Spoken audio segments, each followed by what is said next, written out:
We are live. Let me tell people in Italian. Ho recuperato Andrew, che è la persona più gentile del mondo, mi ha perdonato per il casino. Tanto capisce un po' di italiano perché è sposato con un'italiana. E guarda caso. E quindi adesso quello che vedete in realtà è il suo cellulare, mentre la parte che si vede da sotto sia il video del suo computer che dovrebbe entrare dal PC. Did you get the message? Very little of that. I apologize. No, did you get my message, the one I sent on the mail with the link? Yes, I did, and I'm. You mean should get you to a kind of okay. I'm on. Do you see me? No, you're not. Okay, enter broadcast studio. Sorry. Here we go. Now there you are. Yeah, there you are. Yeah. Let me remove the other guy. I removed the other guy. Otherwise, the other guy. Okay, I got it. Camera off. All right, done. Okay, we're here. We're here. Hello. Welcome. Wow, very professional today. You're in the studio, so I guess you guys are working. I'm glad to hear that. Yeah, we're in. We're actually, oddly enough, our labor force is allowed. The full labor force is allowed to be here as long as we abide by all the restrictions, which is face masks, social distancing, and we've extended our hours so that we keep people from interacting too closely in the lab. So we just basically have a much more of an extended 7-day week. And it's people take turns. Yeah, people are taking turns and working weekends so that we have as few people in the lab as possible. But I think we've been functioning pretty well. And I think people like the new flexibility in the schedule. So maybe this might be more of a permanent thing. We'll see. Well, let's see how it works. No, in some places it's becoming permanent. I mean, for a job like ours, this is not so dramatic, right?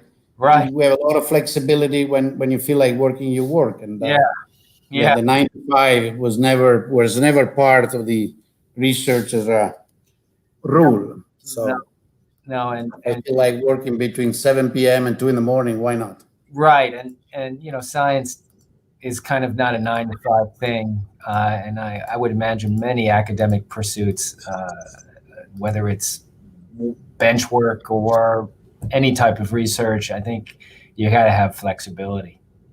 And I think people are really liking it. I think we're getting people are more excited to do things because they can do their personal things and more easily. And I'm happy to see. Well, as you see, I'm in Italy because my dean said, yes, hey, I'm not allowed. On our case, instead, we're not allowed to go to our little labs called offices. Yeah. The graduate students are being invited to stay home and work from home. And so most of them, I would say 95% of them in economics are foreigner. And I'm working with 2, maybe 3 students. One is in China, one is in Spain, the other, the maybe is in Argentina. They said, if we come to St. Louis, just to come to your house, the only place where we can meet at a distance, 3 floors, 3 people. You've got enough space for 3 students. I think you can. That's what I thought. If I had a 4th, I might use your 3rd floor too. My 3rd floor is empty, so right. You can let the viewers know that St. Louis, we have a lot of old homes with a lot of extra space. Right. It's not utilized very efficiently, so this might be. So I thought if I had a 4th student, I might ask Andy to host them, and or so we'll do a Zoom. Anyhow, jokes aside, so. Yeah. The dean said, well, you're teaching next semester. You're going to teach in live? I say, yeah. Oh, I'm so grateful you're teaching in person. So why don't you stay wherever you want? Just don't come and bug us. Okay. And work from where you are. And I said, well, I'll work from where I am. So I'm staying here. All right. Listen, I don't want to waste time from research. So we got people here. They're coming back. I had this announcement that it was at 10:30 Italian time. And now it's almost 11 Italian time, but 11 p.m. But we got 300 people coming. Hey, you guys, put like. Andy deserves a lot of likes. Just put lots of likes. Call your girlfriend, your boyfriend, your mama. Tell her to put like. So we go on top of live review tonight. And I'm going to ask Andy the first question, which there's been a lot of rumors, not only in Italy, obviously. It seems there are national aspects to this, but there are more common aspects. We are all in this kind of confusion. An update about vaccines. Italian Prime Minister the other day said something that surprised me as far as I know, I mean, based on information I have, which is the vaccine is behind the door. It's coming. It's there. He gave the impression it's here for Christmas. I doubt that's the case, but hey, maybe I'm wrong, and I would be happy to be wrong. Can you give us an update, Andy, on the vaccine issue to start with? Okay, so we're doing several vaccine projects, not in my lab, but here at WashU, and there's a lot of different approaches. But if we want to talk about the major vaccines that are out there, at least what's going on in the United States, the data looks very promising at the phase 1 trial. So what we basically want to do there is evaluate whether or not we're making those critical neutralizing antibodies.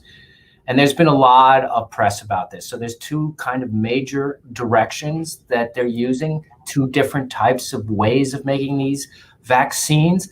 And both have shown in early development, and what we mean by early development is in that safety trial where we can get a little bit of information about how effective, as well as how effective these vaccines are potentially could be. They both seem to be making those neutralizing antibodies. This is what we know. And so these are very encouraging results. And I think politicians especially pick up on this, and they want to promise that there's going to be some very effective vaccines in the future. And what's, I think basically that they can certainly take this data. It's very hard to predict in a very large scale study whether or not this is going to work. We don't know as much as we need to know about whether or not these responses will work in a larger population, but based on what we have, what's been previously known about vaccines and their ability to produce these neutralizing antibodies, there is encouraging data. I want to dampen enthusiasm a little bit because one of the things, and this is outside the realm of science, this is more about business and economics and things that you understand and your viewers are, I think, more particularly versed on, is distribution.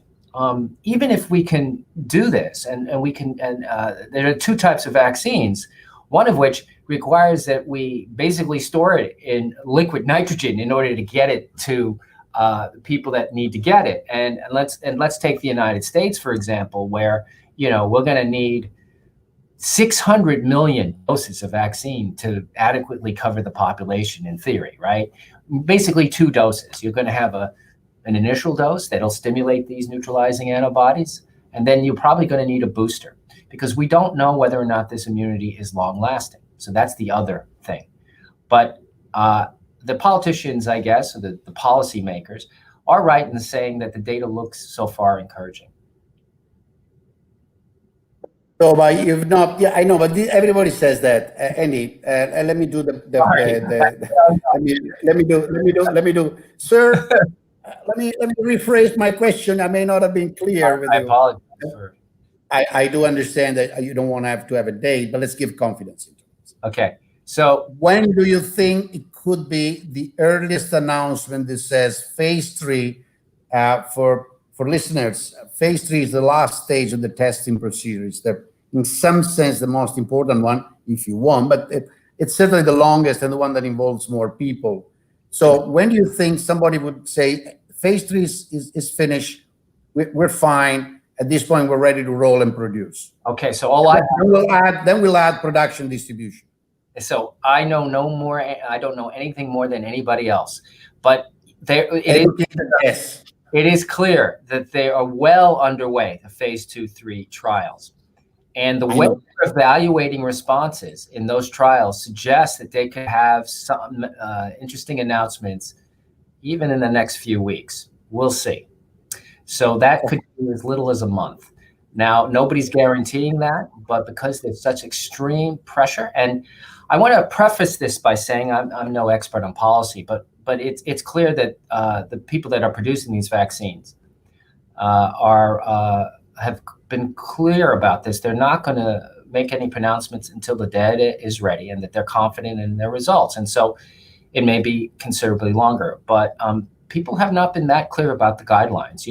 They get the data, you hear about it, but they already know what that data is, and they're already moving on to the next phase of development. So it's all kind of streamlined together. It's pretty obvious when you read these things. We've been getting, as a scientist myself, I read the basic literature, and there's been a lot of progress. Now, these are all encouraging signs, but to get to phase 2, phase 3, you got to show safety, and you have to show there has to be data that suggests that this is going to be effective. And the way we do this is through these antibody tests to a large extent. And so that means that they're well on their way in phase 2, phase 3. And the FDA in the United States has been making accommodations. I don't know exactly. I know a bit about that. I've been following. I know FDA procedure, as you know. And yes, I do. So let me. It's a commerce. In the end, it's a commerce organization. It's not just about. Let me do the one that the individuals, the patients. So I would say that based on what I know and what, in particular, what Andy is suggesting, that we may have a Christmas gift. It may be earlier than a Christmas, maybe a Thanksgiving Christmas. You know, instead of being a Black Friday, it may be a rosy Saturday, something like that. Something like that, something that looks like an announcement. After that, ladies and gentlemen, even if I understand Pfizer is way out producing, and they're so confident of their stage 2 and 3 result that they said, the hell, I'm going to just let the factory runs and produce. And they're actually talking huge number. The number the most reliable number I read, it's really amazing, 1.2 billion. Yeah, they can do it. And they have, remember, there's been a lot of support, right? They've been able to raise the money to do this. Yeah, lots of money, lots of money. The money doesn't seem to be so I would say, given that the first probably couple of billion of doses, because this may require, I understand Japan has already assumed that it's going to be 100 million doses multiplied 2, maybe 3, because the reason you explained. It may be a season. So I would say maybe the regular guy in Europe may get a doses by in an Easter egg. I hope so. You know, it'll be phased, right? The regular guy is going to have to wait for, at least in the United States, we don't know, the political situation is a little unstable, because that has a lot to do with how policy is going to be instituted when it comes to vaccines. But the thinking is that, you know, it's going to be first line workers, so people that are in direct contact, people that work in the civil service areas where they're in more contact, and of course high risk individuals will get these first. So there'll be a delay before the rest of the population gets it. And I imagine in Europe it's going to be the same process. So it would be, I think, quite a while to, you know, the average person who doesn't have frailties, you know, pre-existing conditions, is under the age of 50, this kind of thing, you know, all the way down to college and kids. And of course, then there is school children, and, you know, Pfizer is in the process of testing the vaccines in younger individuals. I believe that's also occurring in other vaccine designs. So there's a lot going on there. So it's, I think, a little hard to make an overall pronouncement on when the average person is going to get that. And I think that depends on who the average person is. So that to take the point home, ladies and gentlemen, don't sit there waiting for the vaccine. No. Whatever power you have, whatever ability you have, first of all, behavioral, you know, your mask, your distancing, your being rational, your ability to convince other people to behave properly, not to go crazy either way. It's going to be useful for the next 6-7 months. Then maybe the vaccine would have come even for the normal guy, for Andrew and me, or maybe, you know, the good weather and staying the opening would have come again, and we'll wait for another cycle. But that's more or less the message, right, Professor? It's absolutely the message.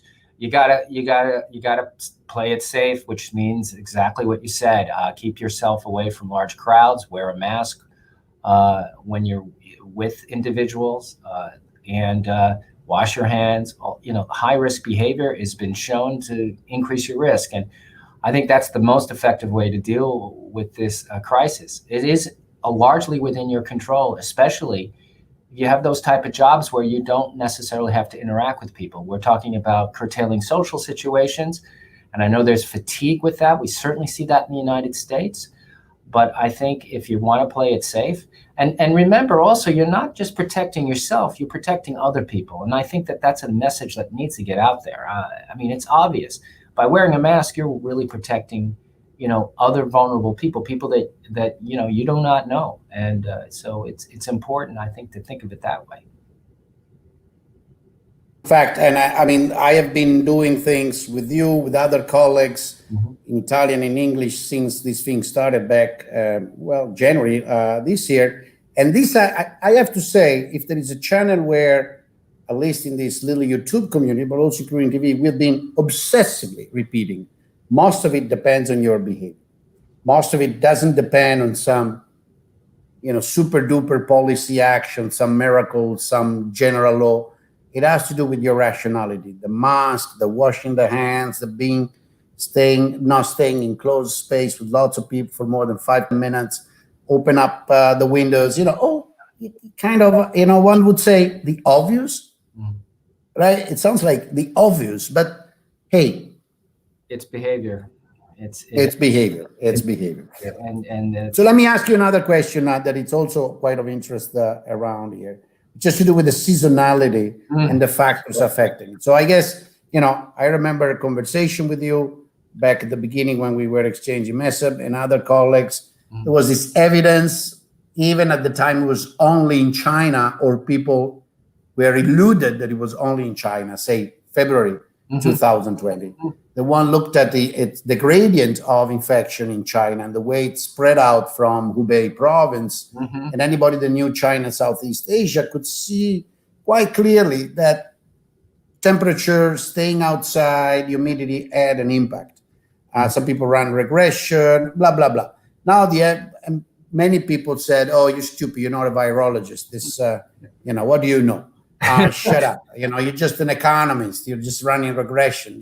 Well, I guess now everybody agrees that, like other viruses, like the flu virus, this has a huge seasonality component, and we are in the middle of the season. There is a reason to be a bit scared, which is the flu season in some sense has not yet started, and we already see big numbers. I will have a second question for you on that later. But clearly there is the seasonal component. Now the question is, what do you think? What's received wisdom as of now in the scientific community about the causes of seasonality? To put it more explicitly, it doesn't have to be either or, but clearly there are two major components. One hypothesis is temperature and humidity. A well-known Italian pathologist the other day said, "I think it's ultraviolet rays that may have a destructive impact on the RNA of the virus, and may reduce its survival outside the human body to very few minutes or even seconds. And so obviously during summer, it's very hard to infect each other." Another view is, with good weather, we stay outside. We don't lock ourselves in rooms. We walk instead of taking the bus, the truck, the taxi. So what's the view? Which one of them is it? Or is it both? Is that 50-50, 30-70? I mean, what's the view? It's more of a delayed thing, okay? So our thinking about seasonality obviously comes from our models for influenza. Upper respiratory infections do have seasonality. And that is, you get infected, just as it gets colder. And it's because, at that point, transmission rates are high and immunity is low. But as you go through the winter, your immunity starts to get higher, right? People start to get antibodies to it, and they become more and more resistant to secondary infection. So we see that occurring. But SARS is COVID-19 is quite different. Nobody had any pre-existing immunity, really, right? Which is why it could attack at any time. Now, these seasonalities or cyclical things have to be built up over time. This occurs generally during endemic situations where something never goes away. Well, let me stop you for our regular readers. So what Andy is saying, I'm tempted to say it in Italian because most of the people listening to us are Italian, but first I'll say it in English to make sure. There is a seasonality which is typical of influenza, as you may have heard. This says influenza, like every good American. They say influenza too. Popularly, they say flu. Yeah. The first time I heard flu, I said, "What would that be?" I came down with the flu. All right.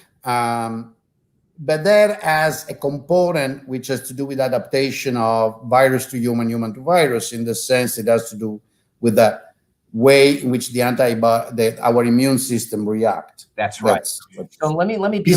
But this cannot be the case for this, because this is the first season. Right. Well, the second season really, but it is with us. But the prediction is it will become seasonal when a lot of people, virologists, think about this, and epidemiologists are thinking about this. When if and when it becomes endemic, and it depends, I guess, to some extent how effective the vaccines are. But a lot of people are thinking it's always going to be with us, unfortunately, to some degree. Not everybody's going to get the vaccine. Herd immunity might take place, but to some extent, so that will bring it down. And we have it for, we already developed herd immunity to a lot of things. So of course, with this particular situation, there's going to be a lot of death if that model runs unopposed to therapy. But my point is that both are true. There's probably a seasonality with COVID-19, like this Italian pathologist was saying. It's clear that it's an envelope type virus. So it's what I mean by that, it's fragile. That is, it's susceptible to heat. It's susceptible. Yeah, let me translate. Envelope type virus means in Italiano corona. La corona che protegge l'RNA. No, that's one. Ed è l'envelope, la busta, il raccoglitore. Sì, it's fragile. Is what I really mean. It's not like a polio viron. It's fragile. So it is susceptible to desiccation. That's dryness. It is susceptible, as one of the colleagues said, to UV radiation. But these tend to be, for now, minor things. The study that I think he's quoting is one on UV radiation, and in places where there's higher UV radiation, I think there was a study that showed that there was 1% less transmission. So it was significant, and it does suggest environmental factors play a role. But at this point, it seems to me that they're quite insignificant, because we're getting coronavirus every part of the world's got it, and it doesn't really matter when. I'm thinking about what happened in Brazil, where the president there said we're immune to it because it's hot and dry. It's hot down there. We got a lot of sun, and that was certainly not the case. And so, although environmental factors are probably playing a role, the seasonal factors that we're really worried about right now is behavioral. People are going indoors and they're close to each other. They're at bars or wherever they happen to be, and cold weather draws people inside, and so that's probably. It's the staying inside, the staying close to each other in your view. Right. So that's probably what a lot of people were worried about in terms of this spike, and I think that's being borne out right now. So all right. So there will probably be seasonality, maybe, as we understand how respiratory viruses work. But this is probably, hopefully, maybe we won't see it, because hopefully it doesn't become endemic. That is, it's a pandemic that just kind of stays with us, becomes a seasonal situation. It never really goes away. It just mutates. Although I'm going to preface this by saying that there's not a lot of evidence that coronavirus is mutating. So that gives us some hope for therapies like vaccines. Okay, this was our second question, but let me put, because I'm a bit surprised what we say. It's not obvious to you that it's endemic, even at this stage? No, I mean, what does that mean, that exactly? You think there is a sense in which we can get rid of it or suppress it? Like polio, basically we got rid of it up until very recently, right? So, it was a pandemic. We had a polio pandemic in the United States, and it wasn't dealt with until we had childhood vaccines for it. And then it basically went away, right? But polio is quite a different virus. Yeah, but it went away because we found a very effective vaccine. It's not clear yet whether or not this vaccine that we're developing, or whether or not we'll have long-lasting immunity to it. So we don't understand why, by the way. It is clear that with other coronaviruses, that immunity might last up to 3 years, which would suggest that you need to be revaccinated, and there would be a certain efficiency associated with that. So depending on where this outbreak occurs next, and it could just move around the world, kind of like how flu does, right? So we don't know that, and I am not an epidemiologist. This is just basic epidemiology, but that that I'm familiar with. But the truth of the matter is that we don't know. And so if COVID-19 becomes endemic, and there's significant possibility it will be, then it could become seasonal. My hope is that none of that occurs, and that these vaccines will be super effective, and we'll be able to control this to a very high degree. That's my hope.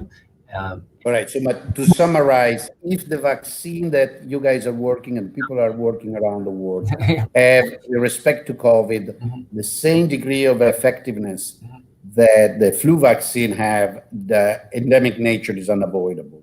If they instead come close to, say, the measles or the polio, even a vaccine which has been super effective, then obviously we can think about suppression and eventually eradication. Is that the reasonable summary? That's reasonable, it's just a matter of getting those treatments out there, and evaluating those vaccines in large trials, and then we'll see how effective they are. So far, things look good. Before last little detail question on this one, then we move on. You said something that startled me too, because then again, my reading is incomplete. You mentioned a possible immunity after, but I didn't understand if you meant immunity, natural immunity or vaccine immunity of 3 years. Yeah, I said that immunity may not be long lasting. So this is kind of confusing. We don't understand this.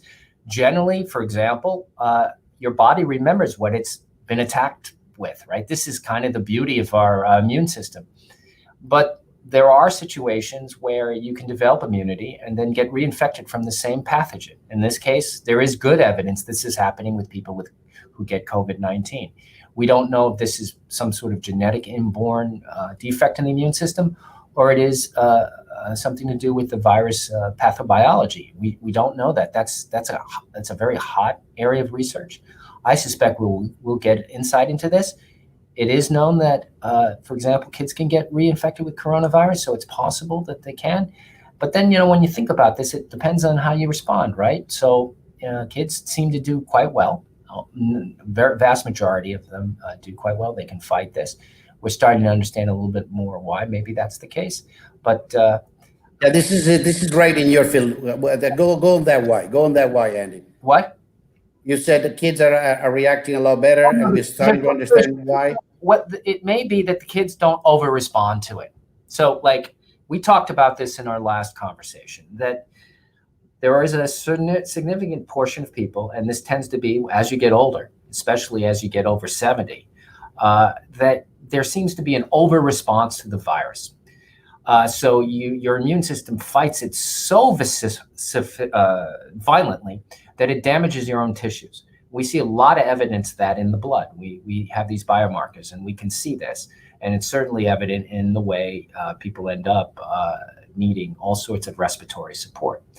We don't understand the whole basis of this, but as you generally age, your immune system does change. It becomes more focused on something called an innate immune response. And those immune responses seem to be very potent in older people. And the theory behind that's quite complex, but it's a hot area of research. And so younger individuals who have more sort of naive immune systems tend to, or less experienced, obviously because of their age, tend not to do this.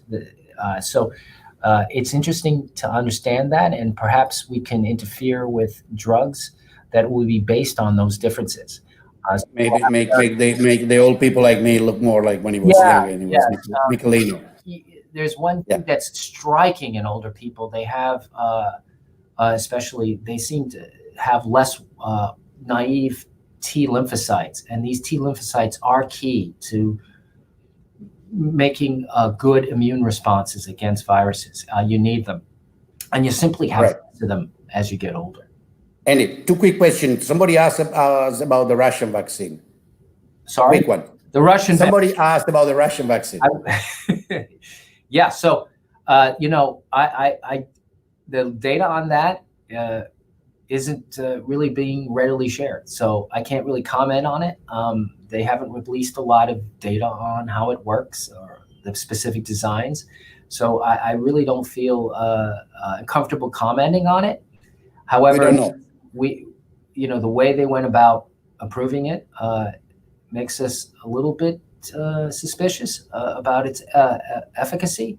However, if it's working out for them, it's great. All right. There is also a technical question. I don't know if you can read I can put some of the comments and question you probably can see on your video. Andrea is asking about Treg cell plasticity to TH17, if they can hinder vaccine safety. That's a technical question, but hey, I'm sure you can say something. So that's a very good question. Plasticity TH17.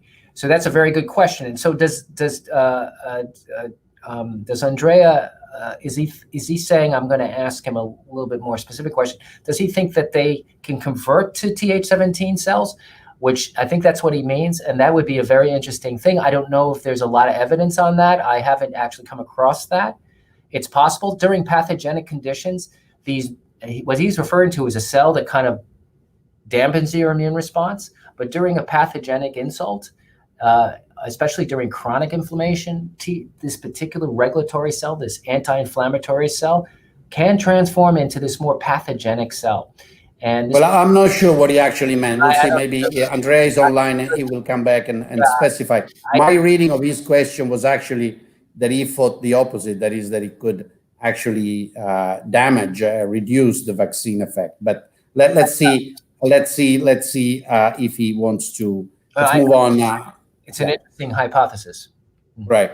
My third group of question is about the epidemiological aspect. In particular, that's that's not exactly what you do research, but I'm sure you're way more prepared on this than my small readings can afford me to be. Yeah. So, is there a sense in which we have now evidence? I've been reading just recently, between the last few days, some studies are coming out about what are the location, the circumstances, the social interactions in which there is a high risk of spreading, and those in which there is a much smaller, especially if one use normal caution. The things we said at the beginning, we're not going to repeat this every time, otherwise we never end.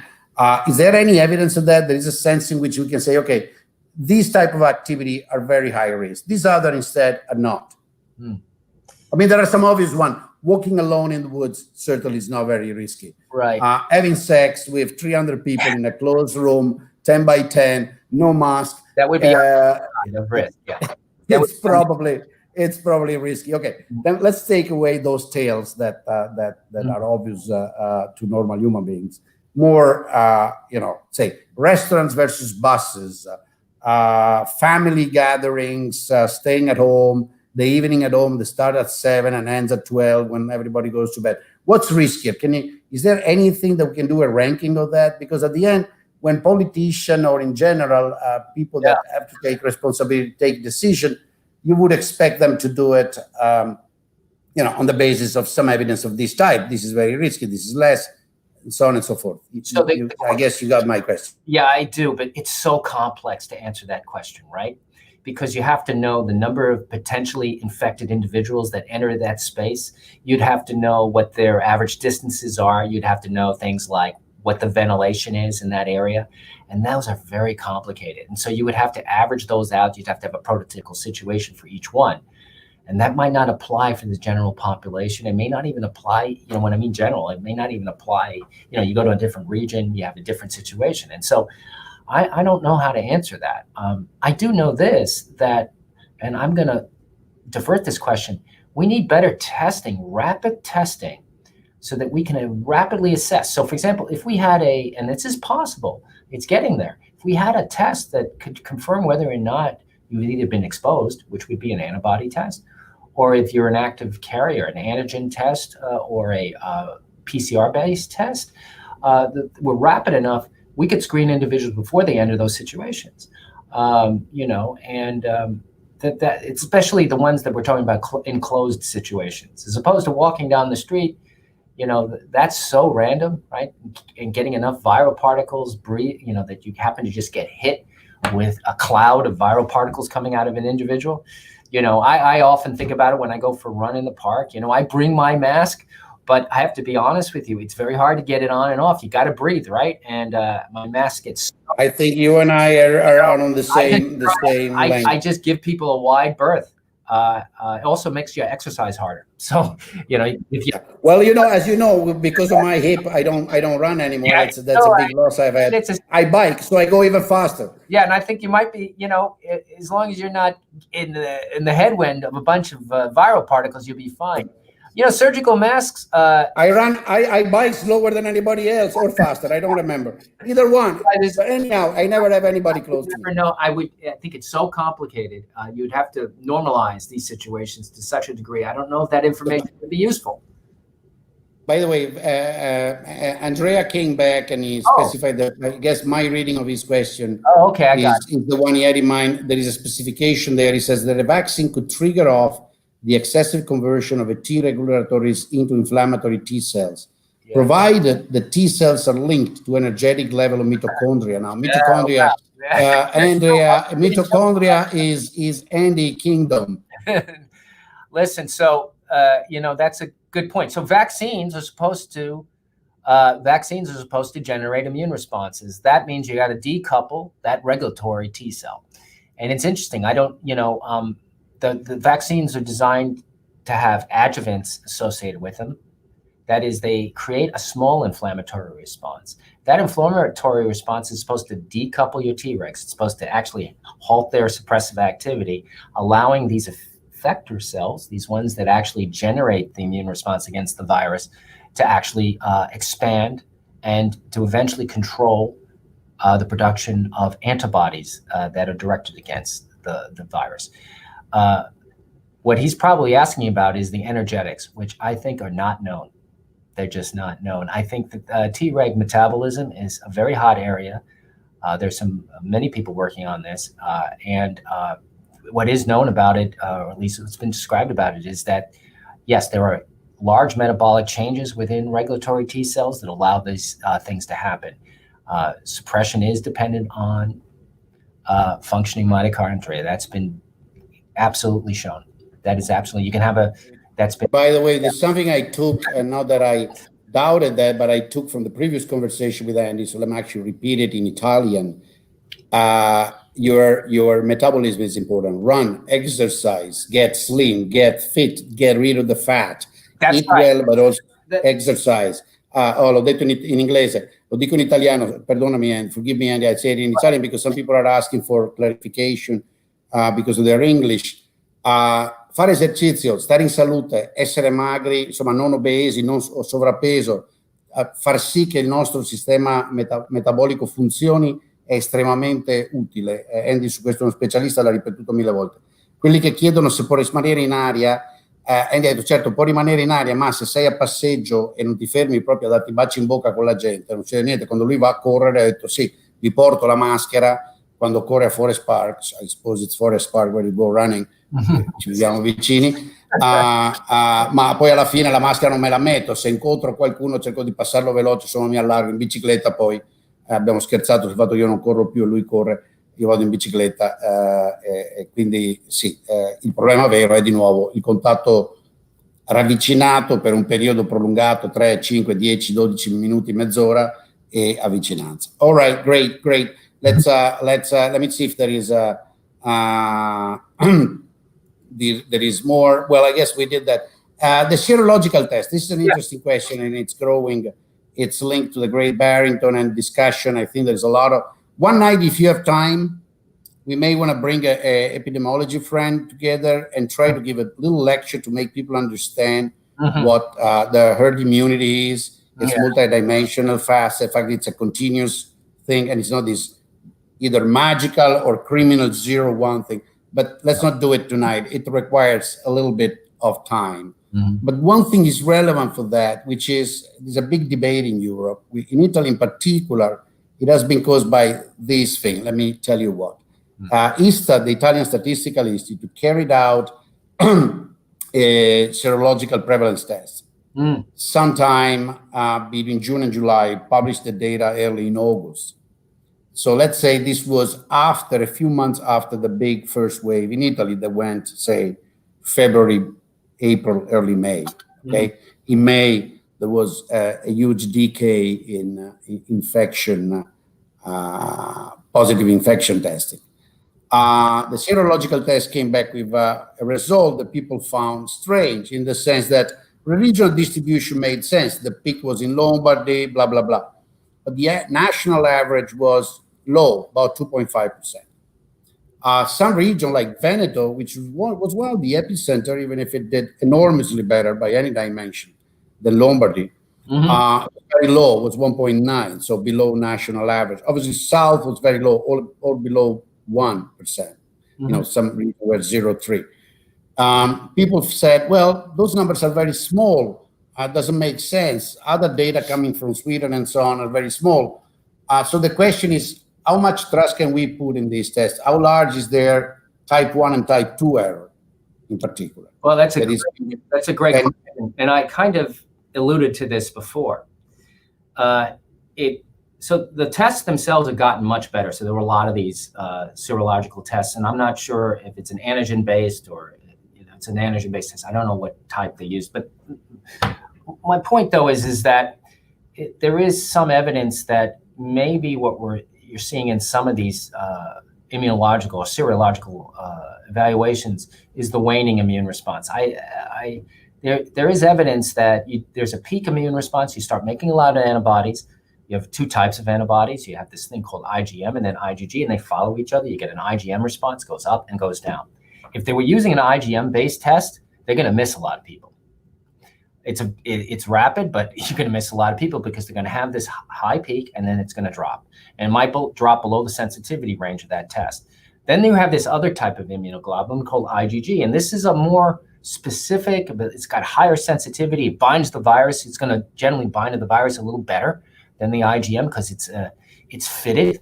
The immune system fits it. It mutates itself, so it does a better job at binding to it. It's a very important function in the immune system. And that one is going to be more long-lasting. There is some data out there that response also wanes over time. And we don't have complete sets of data. That's coming out now. But there's no question that these immunoglobulin levels drop.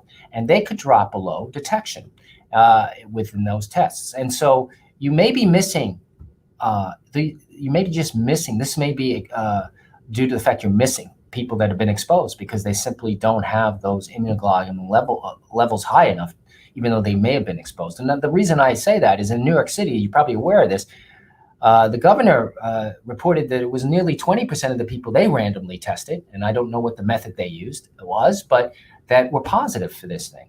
So they either were asymptomatic infected individuals who can definitely generate antibodies. We don't know if their antibodies are better than others. We don't know this yet, but they definitely generate antibodies based on the studies that have been done.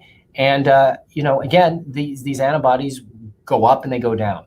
And the tests are really designed to obviously show that a person's been infected. But the length of when they were infected to when you're measuring can vary a great deal, right? Since we have a lot of asymptomatic individuals who know they weren't infected. And a lot of these tests, again, are random, right? They aren't just looking at people that know they're infected. They're looking at the general population. And so I guess in summary, some of this error may be due to the fact we're missing people. We're missing people that have actually been exposed. Thank you. Yeah. So, well, I would like to get deeper into that. I have been trying to understand if the Italian testing was IgM or IgG, and I can't find, it's ambiguous. They mention both. They don't give it specific in the publicly available. So maybe I'm becoming thick, but I'm not getting that. This thing also, right now, I looked this morning, in Italy right now, we're running at the rhythm of about 120,000 tests per day. So that's quite a bit, that would be almost 1 million in the US. Yeah. The positivity rate has increased remarkably. Right. Where the recent days are about 18%. Yeah. So I suppose that 18% is 18%. Yeah. Well, plus or minus the alpha, the confidence interval. Given the size of that program, you would think they're capturing a lot of people. So, I would be more confident in that than anything else, given the sheer size. So we are reasonably talking about 20-25% of Italians having it. That means 1 in 4.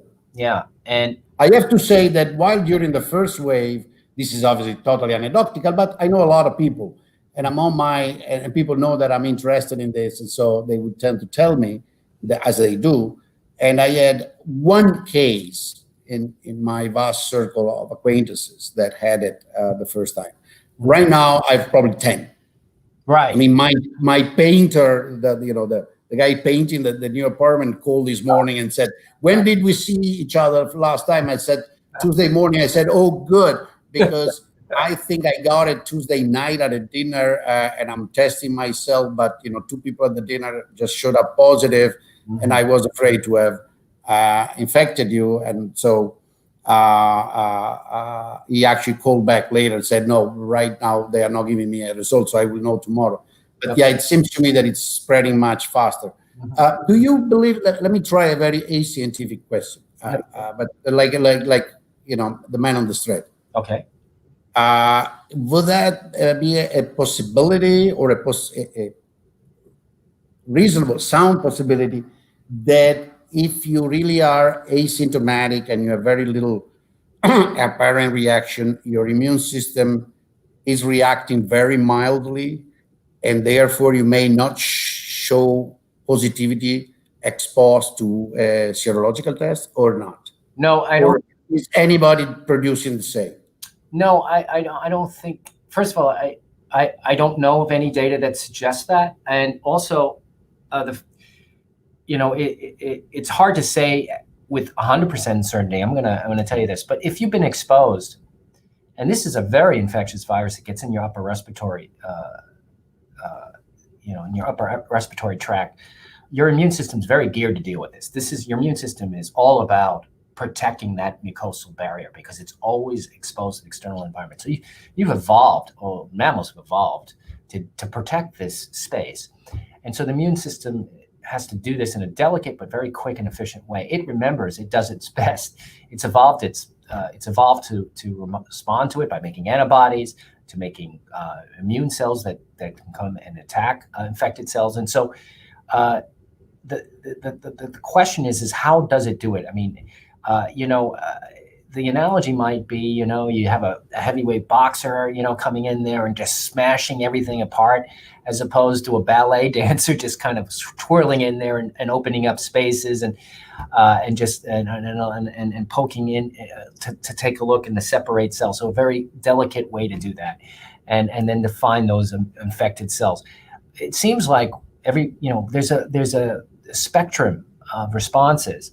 But one thing that's pretty clear is that in normal individuals, no matter what it is, you make immunoglobulins. It's just to the degree at which you do it and how sensitive those tests are. Obviously, if you make very strong inflammatory responses, you would think that you'd make more immunoglobulins. And I'm going to say this, one of the most interesting discoveries that's been made recently, and very high impact, is that some individuals, and it's about maybe as many as 10% who really get find that they have a lethal infection, start making antibodies to the immune mediators that protect them. So there is now evidence that suggests, and these are inborn. So we talked about genetic differences the last time, so here's a genetic difference that we were talking about before, why individuals are different, where you're making antibodies. Heck yeah, you are, but you're actually making them against the cytokines, which are these things that help you fight infection. And there's a key one called interferon alpha, and there are many flavors of this, but that there are individuals who make antibodies to that, and when they do, they tend to be more susceptible to COVID-19 mortality. And so that's the spectrum here, right? I'm trying to give you a spectrum, as opposed to maybe they're, the people that are asymptomatic, they have a lower grade overall immune response, but it's very effective. Other people don't have as many tools. They have to really go after this because the virus is replicating very quickly, and that causes more destruction and damage. So it's the heavyweight boxer against the very delicate, ballerina is not a good word, but analogy. But I'm just thinking about cells and how they twirl into, how they move through other cells to capture things. And so tissues. So it's very hard to predict. But my suspicion is, and I think a lot of immunologists' suspicion would be that you're making antibodies all the time to this virus. Once you get infected, everybody's making antibodies. It's just the degree to which they're protective and the volume, the amount, but you're making. All right, let me. Well, we exhausted quite a bit, and we've gone for a while. There are some questions. One you have there, Ottavio wants you to give some reference. Just give one, then a good reader should start from one good reference and find the other about Craig's metabolism. Okay, I can have him email me, and I will give him references. It's not going to go. All right, so Ottavio, you can find any work mail using Google and going to the WUStL site. I can give him a name. He could start with a guy named Lawrence Turka, Turka. Okay, and that's a person who's had some recent papers on Tregs and metabolism. Okay, Lawrence Turka or Turka? Turka is spelled Turka. Lawrence. Lawrence. Well-known. Harvard. He's Harvard? at Harvard. Just recently left, but he was at Harvard Medical School. Yes. All right. I'll Lawrence Turka. I'll put the name. In the comments for our. Another guy wants to know if there is any evidence that short-term stress induced by physical activity instead can increase chances of developing COVID if a subject is already infected. I don't know the answer to that. I don't know the answer, but can I just make a comment related to that, Michele? We were talking about frailty, risk factors. Certainly, one of them is obesity. We saw that in our own data, in our own study.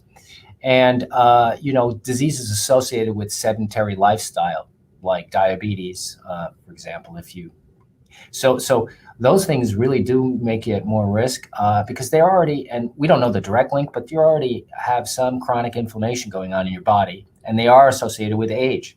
So the truth of the matter is that being in better physical condition may at least reduce the risk of you having these frailties, 2 or more comorbidities. That's what a frailty is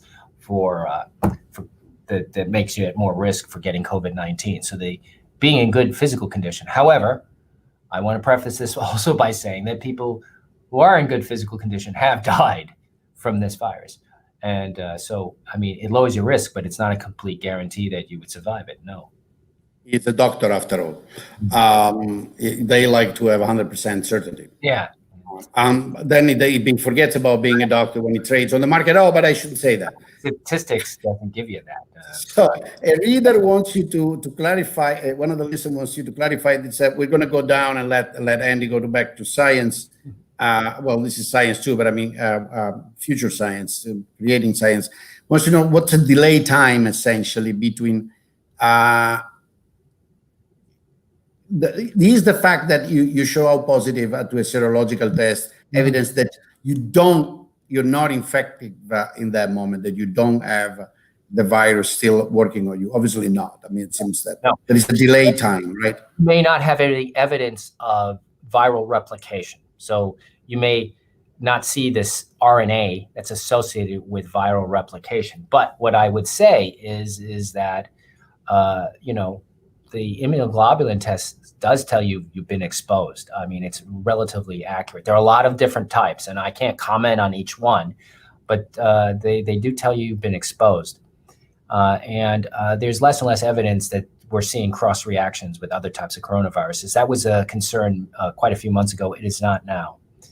The FDA has looked at this, and I'm sure in Europe you have as well. The spike protein, and I said this before, which is what these tests are mostly designed to look at, and there's some other proteins as well important in viral life cycle, is quite a unique looking protein, and the body makes neutralizing immunoglobulins to it, and we've got good monoclonal antibodies that recognize it with a high degree of specificity. So that's not in doubt. Some people want to know if there is, this I don't know at all, if there is any difference among blood types. No, that was kind of coming. I don't want to say no, but now there's been 2 good studies, in my opinion, one in New York and one at, I believe, Harvard just recently that came out from colleagues of mine, actually, people I know. And there's just in terms of the severity, there's been there's no evidence that that COVID-19 and blood type give you any comfort. So even if you are of the rare type, No, which I forgot what it is.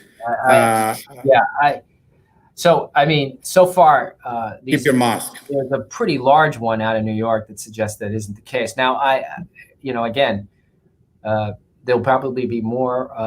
We have to look at different things, severity as opposed to catching the virus, transmission. These are different aspects, so we don't know.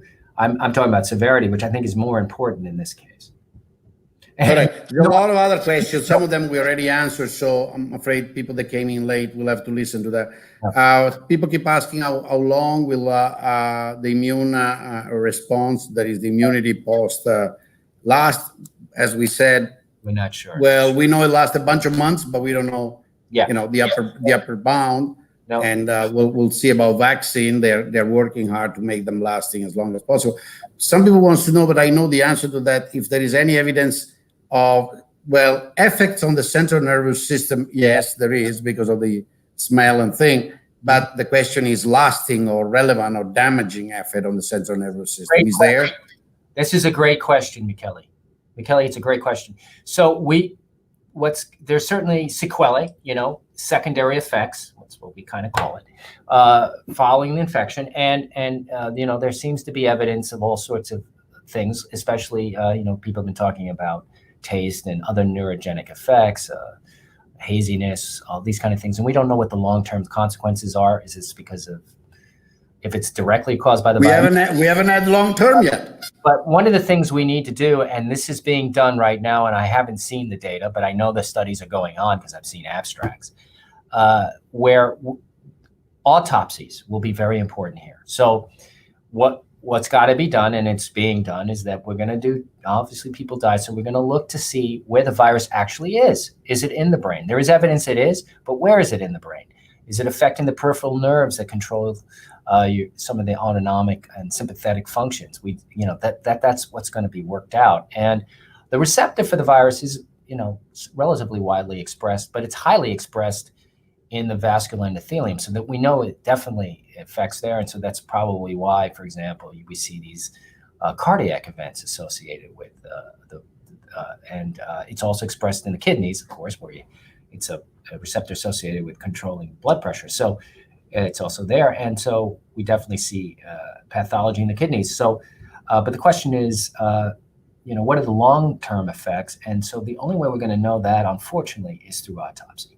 That's one of the really key ways to understand where does it exactly affect in a real clinical situation. And that's something that we'll know soon, I think, to a higher degree of specificity.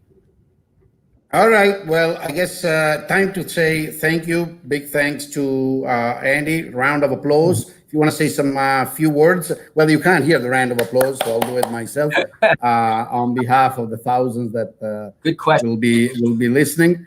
Yeah. Sir, any few words apart from the recommendation, wear your mask? No, just thank you, Michele, for giving me this opportunity to talk a little bit about something that we in my laboratory have some interest in. Our area of interest actually is diagnostics, not necessarily therapies. Although it's important to know that diagnostics is a key thing it's a very important step in evaluating whether or not somebody needs a therapy, because obviously these therapies have side effects. And so far, unfortunately, they don't have they have promise, but I wouldn't say they're cures. And so we have to be judicious on who we want to admit, who should get these therapies and when. So, I'm certainly not an expert, but it was, I was glad to share with your audience what I know about the field. Thank you. All right, sir. I guess the topic is unfortunately going to stay hot for a few more weeks, probably months.